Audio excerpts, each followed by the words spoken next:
Hello everyone. इस video में हम क्लास 12 फ्लेमिंगो बुक का द लॉस्ट स्प्रिंग लेसन को कवर करेंगे। इसका 2 पार्ट में बना चुकी हूँ, जिसने नहीं देखा हो देख लेंगे।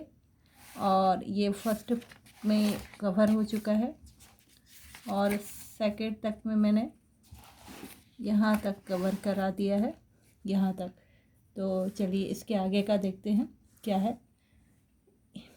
इट इज़ हिज करम, his destiny, says Mukesh's grandmother, who has watched her own husband to blind with the dust from polishing the glass of bangles। तो उसकी यानी कि मुकेश की दादी बोल रही है, यही हमारा कर्म है और यही हमारी यानी कि भाग्य है, जो यानी कि ये इनके भाग्य में मतलब कि अभी तक जितना ये लोग करते आ रहे हैं बैंगल मेकिंग, इनके पूर्वज भी वही कर रहे थे, उन लोग भी यही कर रहे हैं। तो ये बोल रही हैं यही इनका काम है, क्योंकि इन लोग अगर इस कास्ट में जन्म लिए हैं तो यही काम इनको करना आता है और यही उन लोग करते आ रहे हैं। और इस काम को करते करते तक यानी कि उसने देखा है कि उनके हस्बैंड जो कि अब बैंगल को पॉलिश करते करते अब ब्लाइंड हो चुके हैं, मतलब कि अंधे होते जा रहे हैं। Can a god given lineage even be broken. वो कहती हैं उसकी दादी कि जो भगवान ने उनको काम दिया है, ये इसको क्या हम लोग बदल सकते हैं या उसको चेंज कर सकते हैं क्या। She implies born in the caste of bengal maker, वो रिप्लाई करती है born in the caste of bangle makers, they have seen nothing but bangles in the house, in the yard, in every other houses, every other yard, every street in Firozabad. वो रही कि ये उन्होंने bangle cast में जन्म लिया है और बैंगल बनाना ही उनका काम है, वही डेस्टिनी उनका भाग्य बन गया है। और उन्होंने जन्म से लेकर अभी तक का कुछ नहीं देखा है सिवाय बैंगल के। बैंगल देखा अपने घर में, आंगन में, अभी इनकी हर एक एक घर पे और हर एक एक घर के आंगन में, फिरोज़ाबाद की सारी गलियों पर उन्होंने बस यही देखा है, क्या, bangle. Sparrows of bangles, sunny gold, paddy green, royal blue, pink, purple, every color born out of the 7 color of the rainbow, lies in mold in kept unkept yard। तो जो इतने सारे यानी कि बैंगल वगैरह वो लोग बना रहे हैं, बैंगल को यानी कि क्या कॉइल है, मतलब कि बैंगल का जो उसको रिंग कर रहे हैं उन लोग, वो सारे कलर के वो लोग बना रहे हैं। सनी गोल्ड यानी कि कैसे एकदम से यानी कि ऑरेंज है, पैडी ग्रीन और रॉयल ब्लू की इतने सारे कलर हैं, और वो सारे कलर के जितने रेनबो होते हैं उतने सारे कलर हैं और उतने सारे कलर के बैंगल इन लोग बना रहे हैं। और वो सब कोई एक यार्ड में, एक मतलब कि कार्ड गाड़ी रहती है ना, तो उसमें डाल करके यानी कि इधर उधर ट्रैवलिंग करते हैं बैंगल्स को यानी कि बेचने का काम। Are piled on 4 wheeled hand cart, जिसको एक कैसे pushed by young man along the narrow lanes of the sanity towns. तो एक ठेला गाड़ी आप देखे होंगे, उसमें बहुत सारे बैंगल्स वगैरह, तो एक आदमी उसको यानी कि 4 चक्के वाले गाड़ी पर पुश करते रहता है और सारी गलियों पर सभी के अपने शहरों पर वो बैंगल को बेचने का काम करते हैं। तो वही यहाँ बताया गया है, तो वही है ये। And in dark hutments next to line of flames of flickering oil lamps sit boys and girls with their father and mother welding pieces of coloured glass into circle of bangles. तो वहाँ पास एक मतलब कि दिया बाती जैसे चलती रहती है, कुछ डिबिया सी, तो मोमबत्ती जैसा रहता है, तो वो जलते रहता है और उसके लाइट के आसपास बॉयज़ गर्ल्स जो भी हैं, फादर मदर, उनके फैमिली मेम्बर्स, सारे लोग यानी कि बैंगल को वेल्डिंग कर रहे हैं, मतलब बना रहे हैं और उसमें कलर वगैरह कर रहे हैं। Their eyes are more adjust to dark than to light outside. तो उनके आइज़ जो हो गए हैं यानी कि बाहर के तेज़ रोशनी में उतने वर्क नहीं करते हैं जितने कि उनके अंधेरे टाइप के लाइट, एकदम थोड़ी थोड़ी लाइट रहती, उसमें ज़्यादा वर्क कर लेते हैं। तो ये उस तरह का उनका आइज़ जो है अब एडजस्ट हो चुका है अंधेरे में काम करने के लिए। That is why they often end up losing their eyesight before they becoming adult. और इतने कम रोशनी पे काम करते करते उन लोगों की आंखें क्या है, लूज़ हो जाती हैं, मतलब कि अपना आई साइट रोशनियाँ खो देते हैं उन लोग एडल्ट होते तक, बड़े होते तक में। सविता ये a young girl in a drab pink dress sits alongside an elderly woman soldering piece of glass। तो एक यानी कि सविता है लड़की का नाम, जो पिंक फीके पिंक ड्रेस में पहनी हुई है, जो अपने यानी कि एक ओल्ड मैन है, मतलब कि बुज़ुर्ग व्यक्ति, महिला है, सॉरी महिला है, उसके बगल में बैठी हुई है और ग्लास के बैंगल को वो सोल्डरिंग कर रही है, मतलब कि सोल कर रही हैं, बना रही हैं गोल गोल करके। As her hands move mechanically like the tongs of a machine. तो उसके हाथ इतने जल्दी जल्दी मूव कर रहे हैं जैसे कि मशीन काम करता हो, मशीन जितने जल्दी स्पीड में करता है वैसे ही उसके हाथ यहाँ पास काम कर रहे हैं, बता। I wondered if she knows the sanctity of the bangles she helps make it symbolize an Indian woman सुहाग। तो जो वो बना रही है यानी कि लड़की बैठकर वो बैंगल, क्या वो उसका महत्व जानती है या समझती है, जो इतना ये हेल्प कर रही बनाने में यानी कि।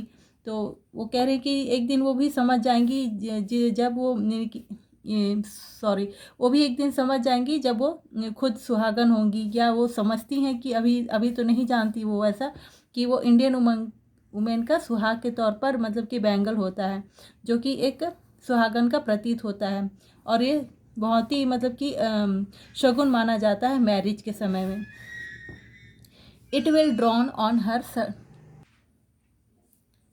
तो एक वक्त आएगा यानी कि it was drawn on her suddenly one day when her head is draped with A red well, her hands dried red with henna and red bangles rolled onto her wrist।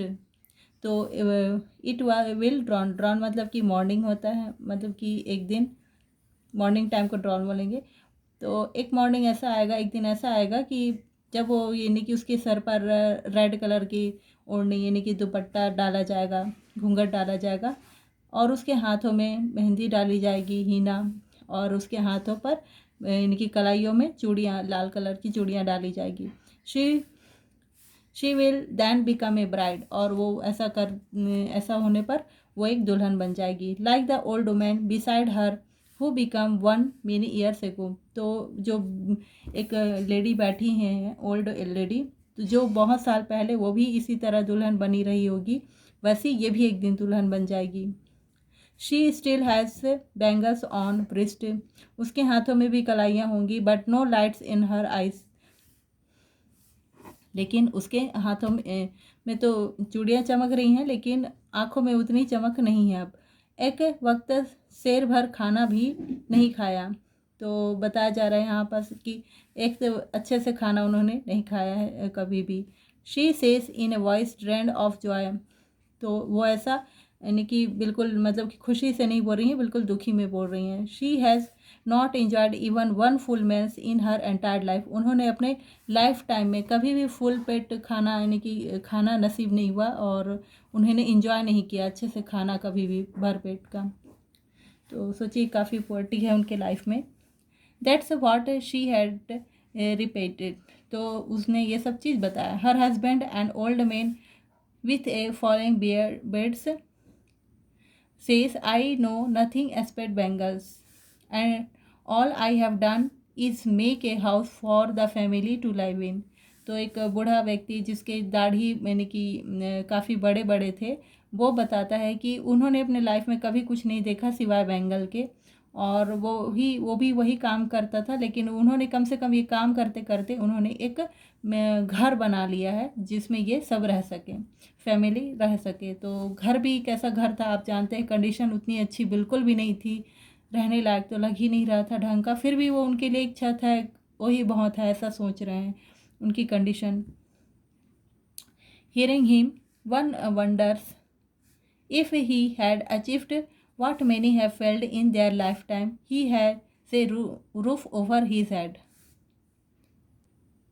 तो उसकी ये बातें सुनकर कम से कम लेखिका को ये खुशी तो होता है कि चलिए लाइफ टाइम में उन्होंने एक घर तो कर लिया है, अपने इस छत अपने सर पर एक छत बना लिया है, तो कुछ तो हासिल हुआ है, बस इससे ज़्यादा और कुछ नहीं है। The cry of not having money to do anything except carry on the business of making bangles, not even enough to eat rings in every home। तो जो ये है, जो इनकी रोना है या दुख है इनका, कह सकते हैं आप क्राई को यहाँ, तो उनके पास कोई बिल्कुल भी मनी नहीं है और वो दूसरा बिजनेस स्टार्ट भी नहीं कर सकते हैं, सिर्फ ये बैंगल मेकिंग ही का काम कर सकते हैं। Not even enough to eat, और इसके साथ साथ उन्होंने कभी कुछ अच्छे से खाना भी नहीं खा सकते हैं। और अभी ये सब चीज़ जीती है, ये सारा घर में यही रोना है कि उन्होंने दूसरा, यानी कि ऐसे उनके पास मनी नहीं है, उन लोग कोई दूसरा काम भी नहीं कर सकते और किसी ने भी ढंग का खाना भी नहीं खाया है लाइफ में। The young man echo the laminate of their elders, little has moved with time it seems in Firozabad. तो जो बड़े बुजुर्ग करते आए थे वही अब जवान लोग कर रहे हैं, वही बच्चे लोग कर रहे हैं, लाइफ टाइम बस यही सर्कल चलते जा रहा है फिरोज़ाबाद में। Years of mind numbering toils have killed all initiative and the ability to dream। तो जितनी इनकी मतलब कि ये सब बैंगल वगैरह बनाते हैं लोग, तो ये सारा चीज़ इनका क्या है कि इतना मेहनत करते हैं और इतना कुछ करते हैं ये लोग कि वो इसके अलावा और कुछ उन लोग सोच भी नहीं पाते हैं, और एकदम ब्रेन वॉश हो चुका है इस मेहनत में उनका, कि और कुछ सोचना भी नहीं चाहते, दिमाग शून्य हो चुका है कि क्या करें क्या ना करें करके, बस और कुछ नहीं सोचते, बस एक ही काम है इनको, बैंगल मेकिंग करना। Why not organise yourself into a cooperative. तो वे बोलते हैं कि लेखिका कि आप लोग एक कोऑपरेटिव क्यों नहीं बना लेते, एक संगठन क्यों नहीं बना लेते। I asked A group of young man who have fall into the vicious circle of middlemen who trapped their fathers and forefathers। इनके यंग मैन जो होते हैं घर के, वो सारे मतलब कि अपने बच्चे लोगों को भी, सभी लोगों को ये सब अपने ही मतलब कि पूर्वज की देन समझ के इसी काम में लोग लगा देते हैं, और मतलब कि यही सब में एक जाल में फंसते जा रहे हैं, मतलब कि एक के बाद एक पीढ़ी दर पीढ़ी सारे के सारे इसी काम में ऑर्गेनाइज हो रहे हैं, इसी काम में लगे हुए हैं। Even if we get organised we are once. तो अगर उन्होंने कोई ऑर्गेनाइज्ड की किसी यानी कि ऐसा कुछ, तो मतलब कि संगठन बनाने की कोशिश की, who will hold up by the police beatmen and dragged to the jail for doing something illegal. तो ऐसा करने पर क्या होगा कि पुलिस और लोग उनको पकड़ेंगी और उन्हें मारेंगी पीटेंगी, जेल में डाल देंगी, ये कुछ इलीगल कार्य आप लोगों ने किया करके। They say there is no leader among them, इसीलिए उन लोग कोई लीडर वगैरह नहीं बनाती हैं। देयर इज़ नो लीडर, अच्छा, no one who would could help them see things differently. कोई ऐसा पर्सन भी नहीं है जो इन सब की हेल्प करे। Their fathers are as tired as they are. तो इनके फादर भी बहुत ज़्यादा थक चुके हैं और ये इनके बच्चे लोग भी उतने ही ज़्यादा थक चुके हैं, सारे के सारे बहुत ज़्यादा थक चुके हैं इस काम को, इस बिजनेस को करते। They talk endlessly inspired that moves from the poverty to apathy to greedy and to injustice.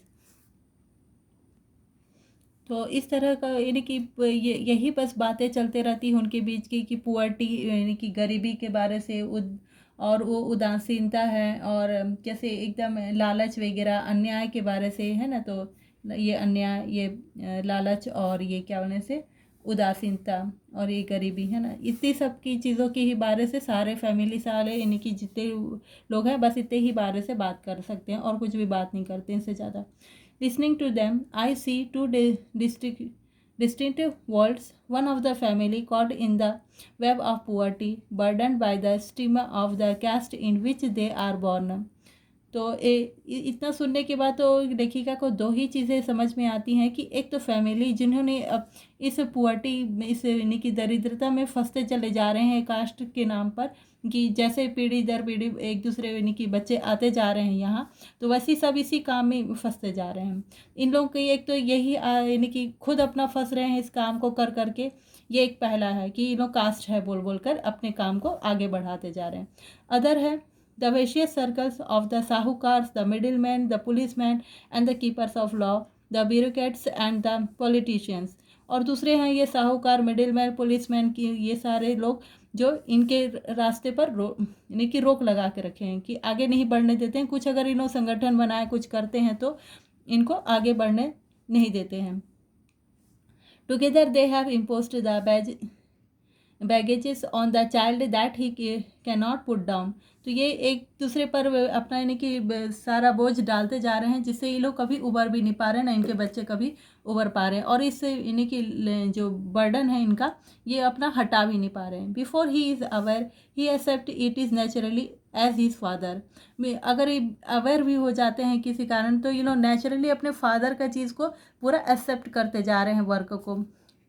To do anything else would means it to dare. अगर कुछ करना है तो हिम्मत चाहिए उसके लिए, तो जो कि ये लोग ऐसा हिम्मत दिखाते नहीं हैं, क्योंकि ये लोग डरते हैं इन सारे लोगों से, इसीलिए अपने फादर का जो भी चीज़ दिया हुआ है इसको अपना करते जा रहे हैं। And daring is not part of his growing up. और डेयरिंग इनका यानी कि हिम्मत दिखाना इनका यानी कि क्या से लाइफ का या इनके पार्ट का हिस्सा नहीं है, इसी इनके कोई हिस्से में नहीं आता डेयरिंग करना बड़े होते तक में। When I sense A flash on it in Mukesh I am cheered. और लेकिन ये हिम्मत मैंने मुकेश की आंखों में देखी है, और ये बात उनको लेखिका को खुशी देती। I want to become a motor mechanic. तो वो क्या कहता है कि मैं मोटर मैकेनिक बनना चाहता हूँ। तो कौन कह रहा है, ये मुकेश का है। ही रिपीट्स, फिर से वो बोलता है, he will go to the garage and learn but the garage is too long away from his home. तो वो बोलता है कि गैरेज जाएगा और ये सब चीज़ सीखेगा वो गैरेज में, मतलब कि मोटर मैकेनिक बनना है तो वो कैसे करना है क्या करना है सीखेगा, मगर गैरेज तो यहाँ से बहुत दूर है करके लेखिका पूछती है। आई विल वॉक, मैं वॉक कर लूँगा बोलता है ही इंस्टेड, मतलब कि वो एकदम अच्छे से बोलता है इस चीज़ को कि वो कर लेगा ये काम। तो do you also dream of flying a plane. तो लेखिका पूछती है कि क्या तुम कभी सोचते हो कि आप यानी कि प्लेन उड़ाओ। ही सडनली साइलेंट, तो एकदम से एक चुप हो जाता है। नो ही से स्टार्टिंग एट द ग्राउंड, जमीन को घूरते हुए बोलता है कि नहीं। It in his small murmuring there is an embarrassment that has not yet turn into regret. मतलब कि ये यानी कि थोड़ा सा शर्मा जाना ऐसा टाइप का कुछ है, एम्बेरस्ड हो गया है, और वो यानी कि लेकिन एम्बेरस्ड अभी उसका ऐसा नहीं है कि कुछ गलत बोला है, अच्छा ही बोला होगा उसको लग रहा है, इसीलिए वो इतना ज़्यादा परेशान और दुखी भी नहीं है जो बोला है उसने। तो ऐसा है। He is content to dream of cars that he सीन्स sees hurting down the street of his town. Few aeroplanes fly over Firozabad. तो इसने अपने लाइफ में मतलब कि फ़िरोज़ाबाद की गलियों में कार को तो देखा है, मगर अपने इस शहर पे इस मतलब कि इनकी गलियों में इन्होंने कभी फ़िरोज़ाबाद पर की शहर पर कभी एरोप्लेन्स को उड़ता हुआ नहीं देखा है। लेकिन इसीलिए इसका सपना शायद यही है कि ये मोटर मैकेनिक बनना चाहता है। तो चलिए अब एक क्विक रिवाइज नोट्स है उसको थोड़ा देख लेते। तो फर्स्ट है lost spring stolen stories of stolen childhood है एनएस जंग के बाद से। तो फर्स्ट वाले पार्ट में था साहिब अलाम जो कि रैक पिकर है, उस आयरनिकल नेम है उसका साहिब करके। तो साहिब अलाम मतलब क्या होता है, लॉर्ड ऑफ यूनिवर्स है ना। तो कॉन्ट्रैक्ट विथ हिस रियल्टी, जो कि इसके नाम से रियल्टी से बिल्कुल मैच नहीं होता, वो तो रैक पिकर है और वो नाम उसका लॉर्ड ऑफ यूनिवर्स है। माइग्रेट फ्रॉम ढाका है, बांग्लादेश से आए थे वो लोग ड्यू टू स्टॉर्म वहाँ बहुत होता है जिसलिए। और यहाँ क्या ढूंढ रहा है, स्कॉरलिंग मतलब कि search for gold in the garbage dump, garbage की यानी कि कूड़ा कचड़ा में वो गोल्ड ढूंढ रहे हैं। वांट्स टू बिकम स्कूल, और स्कूल जाना चाहता है मगर आसपास कोई स्कूल नहीं है। Roaming barefoot with his friends like morning birds, तो ये सिर्फ घूमते रहता है अपने कुछ फ्रेंड के साथ खाली नंगे पैर मॉर्निंग बर्ड्स की तरह। चलिए चप्पल के बारे से लेखिका को बताती हैं कि वो सारे बेयरफुट ही यानी कि चलते हैं यहाँ से वहाँ तक, और उसका कंडीशन बताती हैं lack of money, poverty and tradition. तो कुछ लोग तो ट्रेडिशन बोल देते हैं, लेकिन कुछ इनका मानना है कि लैक ऑफ मनी पुवर्टी की वजह से ये लोग बेयरफुट चलते हैं, बिना चप्पल के रहते हैं। Seemapuri a place on the periphery of Delhi. Seemapuri जो कि दिल्ली के आसपास का क्षेत्र है, लेकिन दिल्ली के पास का क्षेत्र है मगर दिल्ली से काफ़ी दूर है। जैसे दिल्ली पूरी वेल डेवलप एरिया है मगर इस सीमापुरी के रहने वाले में कोई डेवलपमेंट आपको नज़र नहीं आएगी। Mostly rag pickers are lived in Seemapuri. Seemapuri में यानी कि ज़्यादा से ज़्यादा रैक पिकर ही सब रहते हैं। Food is important than identity. उनके पास फूड की ही मेन चीज़ है आइडेंटिटी से ज़्यादा, क्योंकि वहाँ रहने वाले को सिर्फ राशन कार्ड और वोटर ID कार्ड बस दिया गया है और उसके अलावा उनको कोई सुविधाएं किसी चीज़ की कुछ नहीं मिली है। Rag picking for adults and for childrens, दो वजह हैं। तो रैक पिकिंग एडल्ट्स की वजह से, एडल्ट्स है मीन्स ऑफ सर्वाइवल है, उनका जीने का जरिया है, खाने पीने का साधन है। और चिल्ड्रन के लिए रैप्ड इन वंडर्स, कुछ नया मिल जाए, कुछ अच्छा एक्साइटिंग चीज़ मिल जाए, वो चिल्ड्रन लोगों के लिए था। कंडीशन ऑफ सीमापुरी हाउसेस क्या है? Sewages, drainage, running water, mud houses with tarpaulin tin वगैरह से बना हुआ घर है। तो ये इस तरह का है।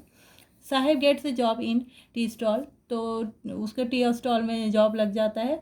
800 विथ मिल्स रहता है बट वो अनहैप्पी है। Loses is freedom and care free looks, अब वो लूज़ कर चुका है अपना फ्रीडम और केयर फ्री नहीं है बिल्कुल भी अब। तो इसी तरफ से अब इसके बारे से भी जान लेते हैं मुकेश का। मुकेश के हिंट में था I want to drive a car. Mukesh के बारे से दिया है। Mukesh live in Firozabad. Firozabad famous है बैंगल्स के लिए, best known for is glass blowing industry, तो ग्लास वगैरह बनाने के नाम से ज़्यादा प्रसिद्ध है जगह। वहाँ 2000 childrens are engaged in this business which is illegal for children. 2000 से ज़्यादा बच्चे वहाँ एंगेज हैं इसमें काम में, ग्लास ब्लोविंग में इंडस्ट्री में, जो कि इलीगल है चिल्ड्रन लोगों के लिए। वर्किंग इन्वायरमेंट कैसा है उनका? वेरी बैड कंडीशन है। Life is dignityless without air and life जो है उनका बिल्कुल, यानी कि बहुत ही कम लाइट में रहते हैं और वहाँ एयर भी ठीक से नहीं है, ना उजाले हैं, कुछ नहीं है, मतलब कि बहुत ही बंद कमरा है। Close to hot furnace with a high temperature, एकदम यानी कि वो लोग जब ग्लास का काम करते हैं तो बहुत ही हॉट फर्नेस रहती है, हाई टेम्परेचर रहता है, जैसे कि आप जानते होंगे इस बारे से। मेक्स अ वर्कर ब्लाइंड, जो कि ये सब सारे कारण की वजह से इंसान ब्लाइंड भी हो जाता है। Mukesh family engage in bangle making, तो मुकेश की फैमिली क्या है? बैंगल मेकिंग में इंगेज है। चलिए नेक्स्ट है condition of houses and their area. वहाँ के हाउस और एरिया कैसे हैं? एकदम मतलब कि स्ट्रेकिंग लैंड्स है, choked with garbage, homes with crumbling walls, वो भी डोर्स, नो विंडो और इस तरह की चीज़ें हैं। तो स्टैक मतलब कि हट होता है, इसका मतलब भी हट होता है, तो डिफरेंट जगह पर वो है लिखा है मैंने, तो ये है। और poor condition of bangle making family क्या है? Women in the household considered at the fact as just follow the tradition, उन्होंने ट्रेडिशन समझ के फॉलो करना शुरू कर दिया है। दूसरा कंडीशन है इनका कि पॉलिटिशियन, मिडिल वेज, साहूकार वगैरह इनके प्रोग्रेस के में आते हैं इनके रास्ते पर, तो इसलिए वो लोग नहीं। तो और भी रीज़न है इसके अलावा भी, जो कि अफेड है, लोग डरते हैं कुछ नया करने से ताकि लोग जेल ना चले जाएँ, कुछ और ना हो जाए ऐसा। Do not organise themself into a cooperative, तो कोऑपरेटिव वगैरह जैसा चीज़ कुछ ऑर्गेनाइज नहीं किए हैं, इसीलिए कोई लीडर वगैरह भी नहीं है। बट मुकेश का ड्रीम है कि वो एक मोटर मैकेनिक बने और उसके में बहुत हिम्मत है, डेयरिंग है। The garage is so far for his house but he shawl walk, अगर लेकिन गैरेज बहुत दूर है मगर वो फिर भी चल के चला जाएगा सोचता है। चलिए, और इसके साथ साथ अगर इस लेसन में जो भी क्वेश्चन आंसर दिया है वो आप लोग कैसे इसका माइंड में देख लीजिएगा, तो उससे आपको पता चल जाएगा। क्विक रिवाइज नोट्स है, तो ये गार्बेज पर क्या ढूंढ रहा था, वो कॉइन ढूंढ रहा है गोल्ड वगैरह का, एक्सप्लेनेशन वगैरह क्या है बेयर फुट का, वो सब भी मैंने दिया हुआ है, तो आप ये सब छांट के अपने मर्जी से क्वेश्चन आंसर बना लेंगे। अगर कोई डाउट होता है तो आप लोग कमेंट करेंगे, बताएंगे, नेक्स्ट वीडियो में कंप्लीट कर दूँगी। तो चलिए इस वीडियो में इतना ही, लेसन कंप्लीट कर हो गया है। और आपको अगर वीडियो अच्छा लगे तो लाइक शेयर सब्सक्राइब करना ना भूलें। Thank you.